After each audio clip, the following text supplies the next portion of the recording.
Hello! Dans cette deuxième vidéo, je vous propose de parler des bienfaits et des risques de ne pas avoir confiance en soi. Vous avez visionné le premier module, la première vidéo, finalement qui vous donnait un petit peu le tempo de cette série de cette vidéo et qui vous expliquait aussi qu'est-ce que c'était la confiance en soi, quelle était la différence avec l'estime de soi. Je vous ai même invité à évaluer votre niveau de confiance en vous. Donc voilà, ça c'était le premier module. Maintenant, on va rentrer dans le cœur du sujet sur les risques et les bienfaits. Et pour ceux qui ne me connaissent pas, je suis Stéphanie, conférencière et coach professionnel spécialisée dans la motivation. Alors vous allez peut-être vous demander, c'est quoi le lien entre la motivation et la confiance en soi? Clairement, il y a un lien et on va le voir tout de suite parce que la confiance en soi, ça va créer un écosystème, ça va nous permettre d'avoir de meilleures relations avec notre entourage, personnel ou professionnel, et donc finalement, le niveau de confiance en soi déterminera le niveau de vos relations, le niveau de vos ambitions, de vos succès et finalement de toutes vos réalisations.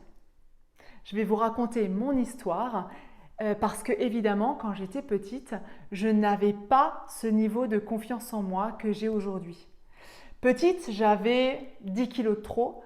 J'étais la risée de mes camarades à l'école, justement parce que j'avais 10 kilos de trop, entre autres, mais aussi parce que j'avais une très mauvaise image de moi, une très mauvaise estime de moi. Je ne me plaisais absolument pas dans le miroir et donc je n'avais pas confiance en moi déjà à la base. Mais ensuite, s'ajoute, et ça comme tout enfant finalement, des échecs, des obstacles. Et si on n'est pas en capacité, en mesure de les surmonter, si on ne nous a pas appris à le faire, effectivement, notre niveau de confiance en nous baisse. Et ça commence par une mauvaise note à l'école. J'ai super bien appris ma leçon et pourtant j'ai une mauvaise note à l'école. Donc qu'est-ce que je vais faire ? Soit je vais me replancher dans mes cours et je vais réapprendre encore plus pour obtenir une meilleure note le lendemain, ou alors je vais me dire, ben non, les études, c'est pas fait pour moi en fait. Et ça, c'est à l'école. Ensuite, vous allez avoir une amie ou un copain qui va vous dire, non mais toi, t'es nul. Et bam, vous rajoutez encore un obstacle à votre estime de vous, à votre confiance en vous. Et puis un jour, vos parents, ils vous disent aussi un petit mot du genre mais toi, mais t'es même pas capable de faire ça. Et encore une fois, ça rajoute, c'est pas du tout méchant. Ils veulent pas vous faire du mal dans l'absolu. C'est juste que c'est une phrase qui est sortie comme ça. Et vous, par contre, enfant, vous l'avez entendu. Et puis au sport, vous avez votre entraîneur qui vous dit mais qu'est-ce que tu fais en ce moment? T'as vu de quoi tu es capable? Tu n'arrives même plus à faire les mêmes performances qu'il y a 2 mois. Et puis s'ajoute comme ça, au fur et à mesure, votre enfant qui grandit avec ce sac à dos de remarques, de commentaires, de critiques. Et c'est ça qui va conditionner son niveau de confiance en lui. Alors là, je fais une parenthèse, mais d'où l'importance des mots qu'on va utiliser, qu'on verra dans une prochaine vidéo, parce que ça va consolider et ça va former finalement les obstacles des autres en fonction de ce que vous allez dire. Mais revenons à nous étant enfants, quand nous avons fait justement, quand nous avons réceptionné tous ces obstacles, qu'est-ce qu'on fait avec ? Et moi, ce que j'ai fait quand j'étais gamine, j'ai grandi avec tous ces obstacles, c'est ce que j'appelle mon gros sac à dos, rempli de pierres, de commentaires méchants, de critiques, de choses finalement qui n'étaient pas du tout constructives. Ça m'a bloquée jusqu'au collège, où j'étais encore une fois la mauvaise élève, pas la pire, mais de loin pas la moyenne. J'étais pas la copine de tous. Quand j'étais en groupe, je ne savais même pas m'exprimer. On me posait une question, est-ce que tu veux une barre de chocolat? Je savais même pas ce qu'il fallait que je dise. Si je disais oui, j'allais leur faire plaisir, mais si je disais non, j'allais encore une fois être la risée parce que j'avais trop de kilos, etc. Donc c'est un cercle vicieux. Et on grandit comme ça, au fur et à mesure, au collège, au lycée, dans notre expérience professionnelle. Et si on laisse tous ces obstacles nous pourrir de l'intérieur, et bien effectivement, ça va être d'autant plus difficile de remonter la pente et de rebooster notre niveau de confiance en nous. Et donc les risques, quels sont les risques de ne pas avoir confiance en nous? C'est d'avoir de la peur. La peur de faire quelque chose. Je n'ose pas, j'ai peur, je ne fais pas. Vous vous rendez compte? Si je rate, qu'est-ce qui va se passer? Donc c'est la peur qui vous bloque. Les croyances aussi, les croyances que vous ont forgé votre entourage, vos pensées, tout votre environnement qui a construit ces croyances-là et qui vous disent « Non, non, non, non, c'est pas pour toi, ça, c'est pour quelqu'un d'autre. » Donc vous avez les peurs et les croyances qui vont vous bloquer. Et ça, c'est le risque justement de ne rien entreprendre. Si vous avez peur de faire quelque chose, vous ne le faites pas. Et du coup, si vous ne le faites pas, mais vous ne réalisez pas vos projets, vous ne réalisez pas vos rêves, vous restez finalement, vous vous contentez d'un certain confort de vie, mais vous n'allez pas chercher plus. Parce que chercher plus, c'est être heureux, c'est ce que vous voulez vraiment viser. Ensuite, le deuxième risque, c'est d'avoir des mauvaises relations. Si vous n'avez pas confiance en vous, vous ne pouvez pas faire confiance aux autres. Parce que vous ne savez pas ce que c'est tout simplement. Si vous ne vous faites pas confiance suffisamment, vous ne pouvez pas accorder votre confiance aux autres. Et donc ça va ternir la qualité de vos relations amicales, familiales, professionnelles, relationnelles, tout ce que vous voulez. Mais tout votre entourage finalement sera entaché par ce manque de confiance en vous et parce que aussi vous ne saurez pas forcément exprimer vos besoins. Puisque vous n'avez pas confiance en vous, vous ne vous connaissez pas très bien, mais vous ne pouvez pas demander à l'autre de quoi il a besoin, en quoi vous pouvez l'aider, etc. Donc vous voyez que au-delà de la peur finalement de ne pas réaliser vos projets, c'est aussi les relations que vous mettez en péril ou en tout cas que vous détériorez par votre manque de confiance en vous. Ensuite, le troisième risque, c'est de toujours avoir la même chose. C'est de ne pas chercher le petit plus qui vous apportera un tout petit peu plus de plaisir dans votre vie, un peu plus de bonheur dans votre quotidien.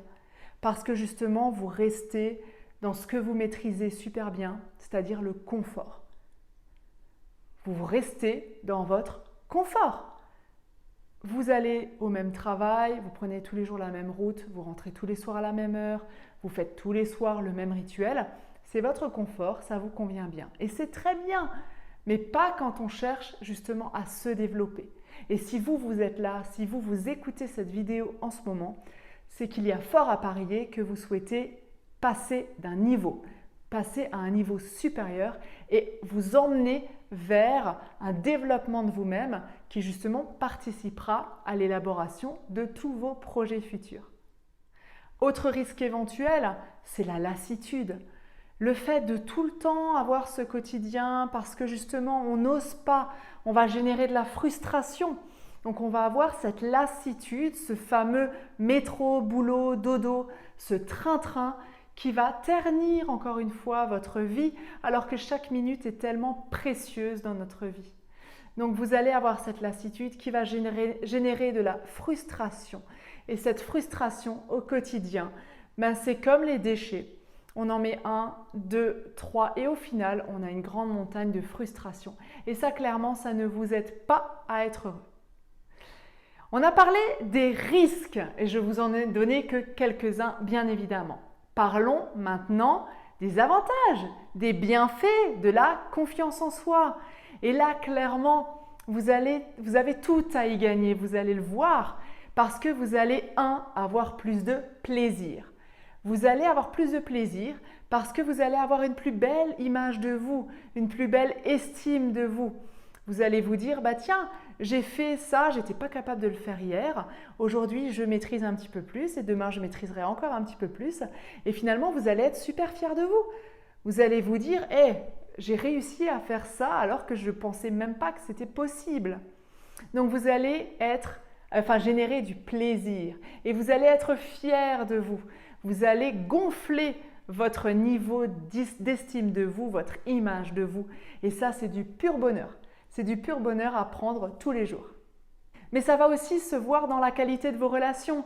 Et vous allez voir que quand vous avez confiance en vous, les gens viennent naturellement plus vers vous parce qu'ils vous sollicitent. Vous savez prendre des décisions parce que vous savez justement exprimer de quoi vous avez besoin, de quoi vous avez envie. Vous n'êtes pas timide. Vous n'avez pas peur finalement du regard des autres. Donc, vous allez plus facilement vous autoriser des choses et vous autoriser l'authenticité, c'est-à-dire à être vous-même. Et ça, clairement, c'est encore une fois du bonheur en barre à consommer au quotidien parce que ça va vous permettre d'avoir de meilleures relations amicales, familiales bien sûr, mais au niveau du travail, ça va vous donner plus de puissance, plus de poids lors d'une décision. Et si vous visez justement une évolution, un nouveau poste, si vous visez de nouvelles responsabilités, une reconversion professionnelle, eh bien clairement, avoir confiance en vous, ça va rassurer votre interlocuteur. J'ai beaucoup fait de recrutement dans ma vie parce que j'ai longtemps travaillé dans les ressources humaines, quasiment tout le temps d'ailleurs, et j'ai fait beaucoup de recrutement. Et s'il y a bien une qualité qu'on voit ou qu'on ne voit pas chez un candidat, c'est sa confiance en lui. Et même si vous cherchez un emploi, montrer que vous avez confiance en vous vous donnera 10 fois plus de chances d'obtenir justement cet emploi. Ce que je vous propose maintenant pour finir ce deuxième module, c'est de passer à l'action. C'est-à-dire, je vous propose de noter sur votre cahier quels obstacles vous avez eus aujourd'hui. Qu'est-ce que ça vous coûte, ce manque de confiance en vous? Notez-le. 3, 4, 5, 6 idées. 6 obstacles. Qu'est-ce que votre manque de confiance en vous vous coûte? À moins que vous ayez mis 10 sur 10 à la suite du premier module, en théorie, vous avez forcément un écart qui justement se situe entre votre note et le maximum. Et cet écart-là, qu'est-ce qu'il vous coûte aujourd'hui au quotidien? Et ensuite, de l'autre côté, donc vous faites 2 colonnes. Qu'est-ce que ça vous coûte de ne pas avoir confiance en vous? Et qu'est-ce que vous allez gagner à avoir confiance en vous? Notez tout ce que vous avez réalisé dans votre vie parce que vous avez eu à un moment donné confiance en vous. Osez partir en voyage dans un pays que vous ne connaissez pas, osez dire bonjour à quelqu'un, osez lever la main en réunion ou en classe.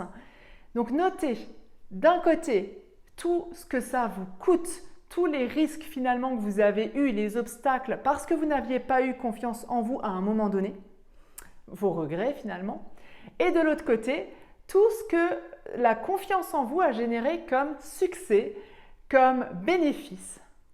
Et vous allez comparer et vous allez regarder et on verra plus tard dans les prochaines vidéos, mais gardez bien ça en tête parce que généralement les risques que vous avez vus et identifiés sont des points de douleur. Et à côté, les bénéfices sont les points de plaisir. Et c'est souvent les points de plaisir qui nous permettront d'aller encore un petit peu plus loin dans le passage à l'action. Mais je ne vous en dis pas plus parce que sinon je vais spoiler les autres vidéos qui arrivent très vite. Demain, nous parlerons dans un nouveau module de la relation aux autres. Comment mieux communiquer avec son entourage en se connaissant d'abord soi-même. Bye bye, je vous souhaite une belle journée positive et énergisante.